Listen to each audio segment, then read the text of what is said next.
Hola hermanos, Dios les bendiga. Pues para poder explicar el capítulo 2, versículo 9, tenemos que darle una pequeña revisada al capítulo 1 para entender un poquito de qué es lo que se trata, ¿sí? Bien, pues vamos con Pablo. Dice aquí Romanos capítulo 1. Pablo, ya no era Saulo, era Pablo. Siervo. Primero el apóstol Pablo se presenta como el siervo de Jesucristo. Y recordemos que en la antigüedad la palabra siervo no era un sirviente, vamos a decir así, como alguien que limpia una casa o que barre o hace quehaceres de la casa, sino era un esclavo. Esclavo. O sea, Pablo está admitiendo que ha perdido todo su derecho por amor a Jesucristo. No sé si han visto una escritura en el Antiguo Testamento donde los esclavos tenían derecho a ser libres, pero sin embargo, si ellos amaban a su Señor, podían quedarse. Bueno, en este caso Pablo decide ser esclavo del Señor Jesucristo y reconoce su llamamiento, llamado a ser apóstol, o sea, llamado a ser enviado a llevar el Evangelio, ¿sí? La palabra apóstol no significa alguien mayor que los demás, porque es la confusión en la actualidad. Yo soy apóstol. Los pastores últimamente se autonombran apóstol o ellos dicen yo soy apóstol con la intención de ser mayor que otros hermanos y no. Apóstol significa enviado. Y si tú eres apóstol es porque vas a andar de un lugar a otro lugar plantando iglesias. No porque vas a ser el pequeño papa de tu congregación, ¿verdad? Bueno, apartado para el Evangelio de Dios. Hermanos, la palabra apartado significa santificado, ¿se acuerdan? Bueno, santificado significa apartado. Nosotros hemos sido apartados para el Evangelio de Dios, o sea, nuestra actividad, nuestra obra, tiene que ir pensando en cómo vamos a evangelizar, cómo vamos a llevar el evangelio a las demás personas. Lamentablemente muchos hacemos lo contrario, nos apartamos del evangelio de Dios. Si Pablo tiene esta encomienda y esta decisión, debemos nosotros de imitar a Pablo como dice él, como él imitó al Señor Jesucristo. Entonces cada día tenemos que apartarnos del mundo para acercarnos a hacer la obra y la voluntad del Señor, ¿sí? Bien, después en los siguientes versículos, él comienza a dar como un resumen sobre el Evangelio de Dios, ¿verdad? Que fue predicado por los profetas, que habló acerca del Señor Jesucristo. Fíjense, no habla de ningún otro santo, ni de San Pedro, ni de San Juan, ni de María, sino acerca de su Hijo, nuestro Señor Jesucristo, que era del linaje de David, que fue declarado Hijo de Dios con poder, que resucitó, y por quien recibimos la gracia, el apostolado para la obediencia. Muy bien. Y el 6 dice, entre los cuales estáis vosotros, llamados también a ser de Jesucristo, y no del mundo, llamados a ser de Jesucristo. Entonces, debemos tener mucho cuidado, hermano, porque la Biblia dice que el amor de muchos se enfriará. En Mateo 24:12. Lo bueno es que no dice que el amor de todos, sino de muchos. Y, y el amor, hermanos, es nuestro combustible, es nuestra arma principal, es nuestra herramienta de trabajo. El amor de Dios en nosotros es lo que nos hace la diferencia, el ser cristianos. ¿Cómo podemos tratar a alguien que nos está ofendiendo, que nos está lastimando?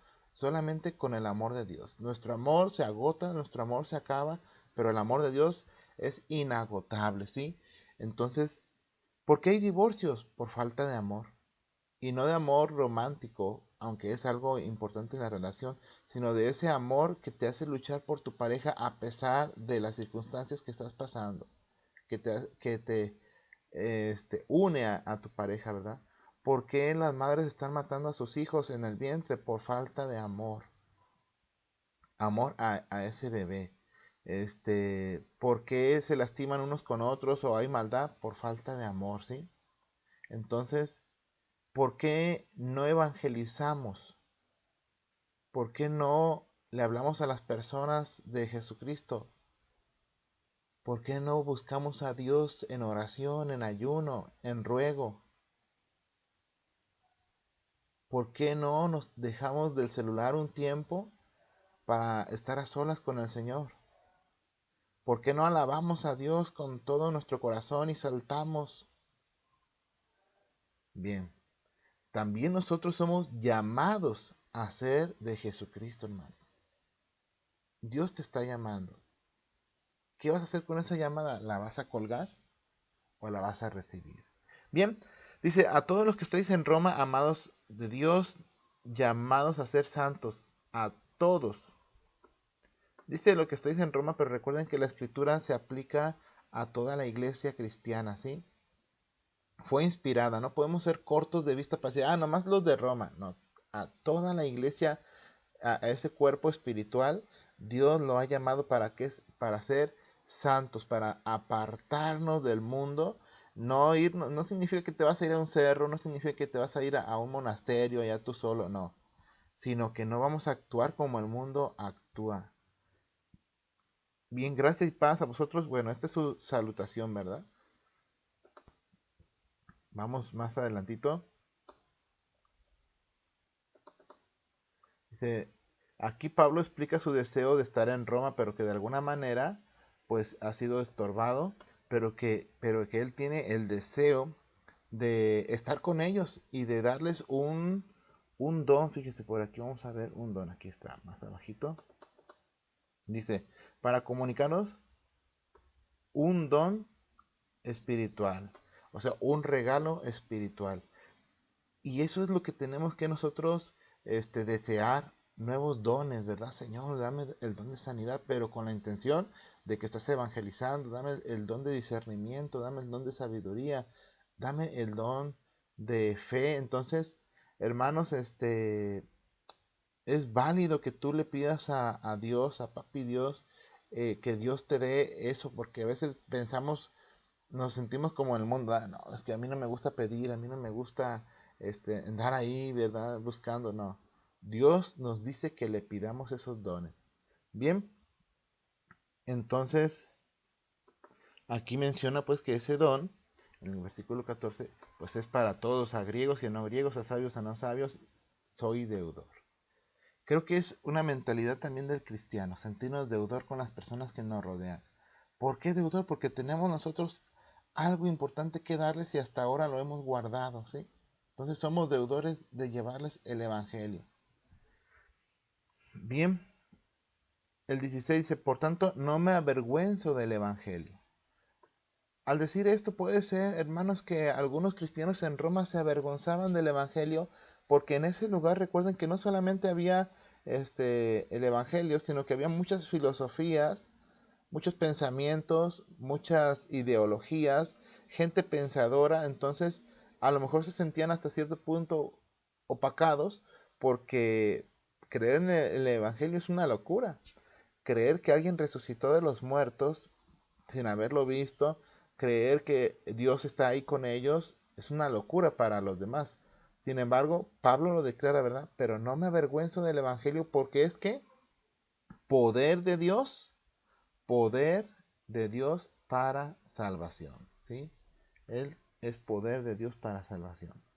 Entonces, si usted busca la palabra poder, viene de la palabra dinamitum, de donde viene la palabra dinamitas.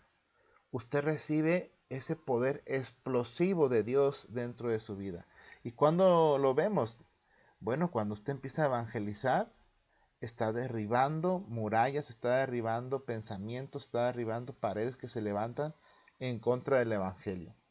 Bien, y nuevamente hace la declaración, ¿verdad? A judío primeramente y también a griego. Vamos más adelantito. La culpabilidad del hombre. Bueno, ya nos estamos acercando a la pregunta de la hermana, ¿verdad? Romanos 2:9. Bien, aquí el apóstol Pablo comienza a declarar, dice, porque la ira de Dios se revela desde el cielo contra toda impiedad e injusticia de los hombres que detienen con injusticia la verdad. Porque lo que Dios se conoce les es manifiesto, pues Dios se lo manifestó, porque las cosas invisibles de Él, su eterno poder y su deidad, se hacen claramente visibles desde la creación del mundo, siendo entendidas por medio de las cosas hechas, de modo que no tienen excusa. Pablo pone un argumento que no tiene la forma de contradecir. Miren, si yo voy al cerro o voy al campo o voy a algún lugar abierto y veo una construcción, yo no puedo decir, esta construcción se hizo aquí sola, sola por los vientos, el agua y el pasar del tiempo, pues los ladrillos se fueron acomodando perfectamente, hicieron una ventana que tiene un propósito de que entre la luz, hicieron un techo inclinado para que el agua resbale, o sea, yo no puedo decir eso, que yo tengo que decir que hubo un creador, un constructor, un ingeniero, no sé.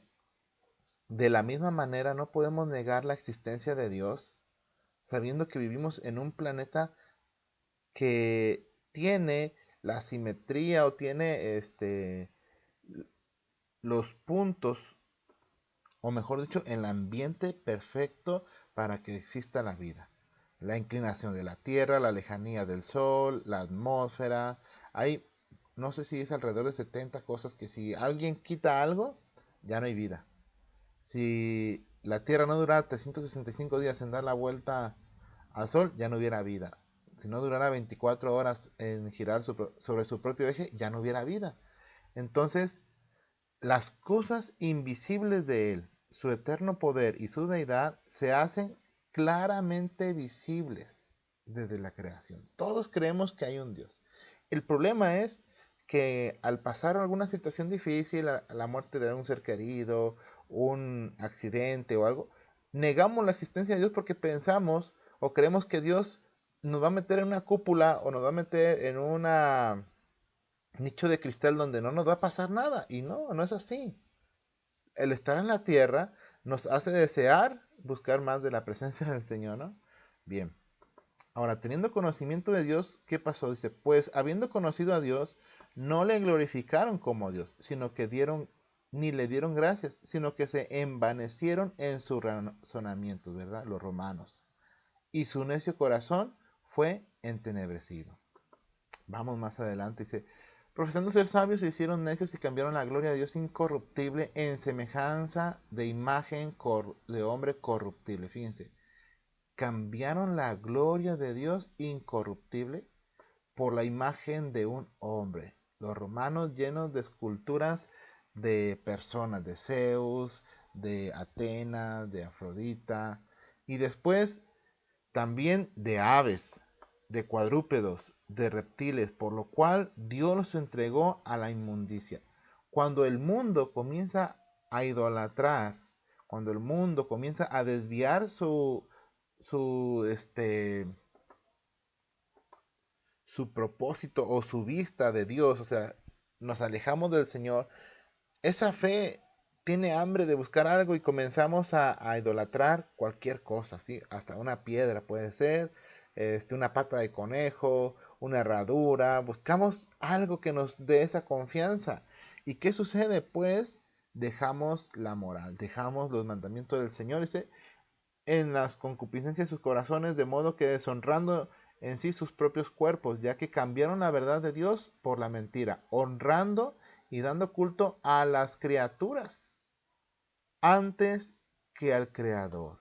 ¿Qué pasa con la gente? Bueno, en el tiempo que yo fui niño, nos ponían la idea de que Dios era un Dios enojado, era un Dios destructor, era un Dios que iba a acabar el mundo, era un Dios que estaba furioso por nuestro pecado. Y en lugar, pues uno de niño, en lugar de buscar a alguien así, pues no te vas a acercar a alguien así. Entonces, ¿qué haces? Pues buscas cualquier otra cosa. Pone uno su fe en la criatura, pone en las criaturas, o sea, en la creación, en un ser humano, en San Pedro, en San Pablo, en la Virgen María, en San Juan, no sé, pone uno la fe en otras cosas, en la criatura, antes que al Creador. Y ahí es donde nosotros empezamos a desmoronarnos moralmente, ¿verdad? El cual es bendito por los siglos de los siglos. Amén. Dice, por todo Dios los entregó a pasiones vergonzosas. ¿Por qué nuestros pueblos están llenos de pasiones vergonzosas? Porque nos hemos alejado de Dios. Por más que digan, no, pero es que este es cristiano, sí, sea como sea, a lo mejor fue un seguidor de Cristo, es un buen ejemplo, pero no deja de ser una creación de Dios, una criatura de Dios. Tú puedes poner tu fe en cualquier ser humano, pero no deja de ser una criatura. ¿Y qué sucede? Al alejarnos del Señor, no hay esa fuerza que nos ayude a combatir con el pecado. Y comienza a haber pasiones vergonzosas, pues aún, dice, aún sus mujeres cambiaron el uso natural por el que es contra naturaleza. Una cosa es que el hombre, ¿verdad? En su desenfreno, bueno, se cambia, pero ya cuando la mujer empieza a cambiar, cuando la mujer empieza a ser trastornada, vamos a decir así, empiezan los problemas en la sociedad. No sé si han visto en alguna familia, cuando si está una familia y si el hombre se va de la casa, la mujer toma la batuta y se vuelve columna y busca aquí, busca allá y saca adelante la familia. De alguna manera salen adelante. Pero si se va la mujer de la familia, cuidado. El hombre anda buscando otra mujer rápido, rápido a la que caiga porque no puede con todo el paquete. Entonces, la mujer es ese corazón que está en la familia. El hombre, vamos a decir así, que es el cerebro de la familia y la mujer es el corazón de la familia, ¿sí? Entonces, la mujer, tanto el hombre como la mujer, debemos devolvernos a Dios, dice. Y de igual modo también los hombres, dejando el uso natural de la mujer, o sea, lo que es natural, ¿verdad? Se encendieron en su lascivia unos con otros, cometiendo hechos vergonzosos hombres con hombres, y recibiendo en sí mismo la retribución debida a su extravío.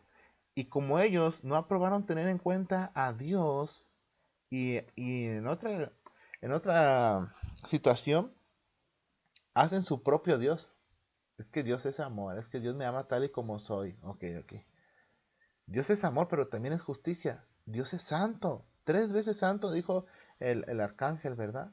Entonces, no es de que Dios nos ama y Él deja pasar mis pecados. No, no, no. Dios nos ama y como un padre ama a su hijo, trata de que su hijo siga su ejemplo, ¿verdad?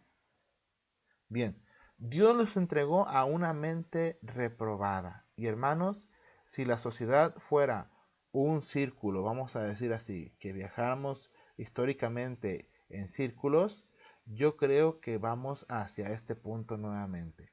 Se supone que decimos que somos una sociedad con mucha, ¿cómo se puede decir? Tecnología y ciencia, pero nos está llevando a este punto nuevamente, ¿verdad? Dice, para hacer cosas que no convienen, estando atestados de toda justicia, fornicación, perversidad, avaricia, maldad, llenos de envidia, homicidios, contiendas, engaños y malignidades, murmuraciones, detractores, aborrecedores de Dios, injuriosos, soberbios, altivos, acá, a ver, aquí, inventores de males, fíjense hermanos, cómo ya empieza a describir nuestra sociedad, desobedientes a los padres, necios, desleales, sin afecto natural, porque el afecto natural es defender a los bebés, a sus crías, es obedecer a nuestros papás, ¿verdad? Aprender de ellos. Fíjense en la naturaleza, fíjense en los animalitos, cómo dan su propia vida por sus bebés, cómo en las manadas los pequeños obedecen a sus papás. Implacables sin misericordia quienes habiendo entendido el juicio de Dios, que los que practican tales cosas son dignos de muerte. Y a lo mejor muchos de lo que dice aquí éramos nosotros. A lo mejor éramos murmuradores, andábamos en el chisme, éramos aborrecedores de Dios. Sin embargo, Dios nos ha llamado, ¿sí? No solo lo hacen, sino que también se complacen con los que lo practican. Vamos al capítulo 2 de Romanos. Dice, el justo juicio de Dios. Bueno, ya hablamos un poquito de la maldad, ya hablamos del pecado, ya hablamos de lo que estamos viviendo y de lo que también fuimos en una ocasión, ¿sí? Entonces, ¿qué merecíamos? Dice, somos culpables de muerte, ¿sí? Por lo cual eres inexcusable, oh hombre, quien quiera que seas, que juzgas. Pues en lo que juzgas a otro te condenas a ti mismo, porque tú que juzgas haces lo mismo. Debemos tener mucho cuidado cuando juzgamos a las demás personas, porque puede ser que nosotros mismos estemos haciendo lo mismo, ¿sí? O hacemos algo así. Mas sabemos que el juicio de Dios contra los que practican tales cosas es según verdad.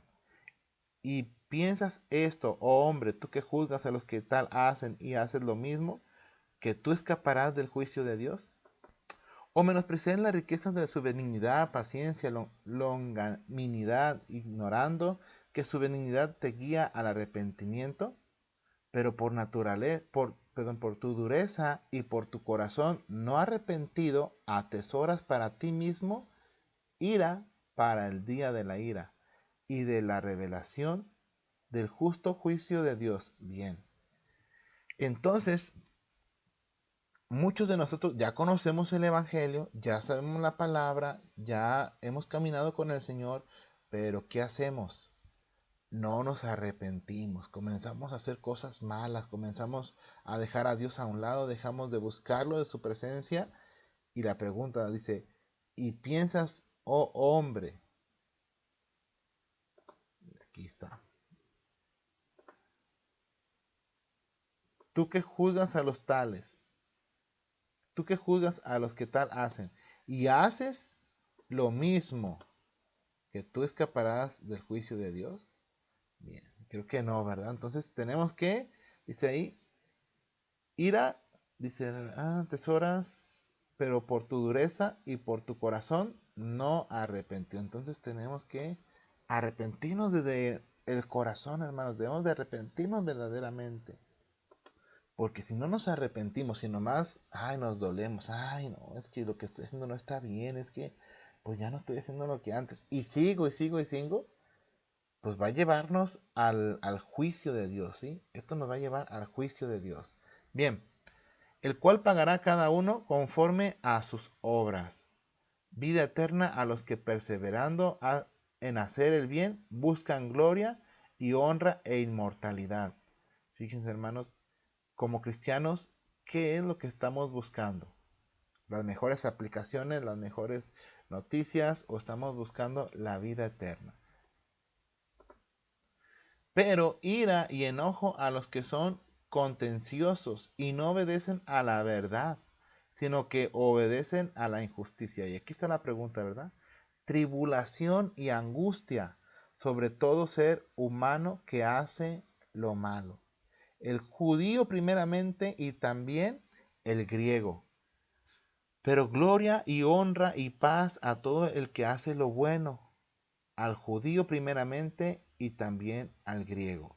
Entonces, aunque sabemos que la salvación no es por obras, está hablando de gente que ya se ha convertido y que está cambiando su forma de ser, ¿sí?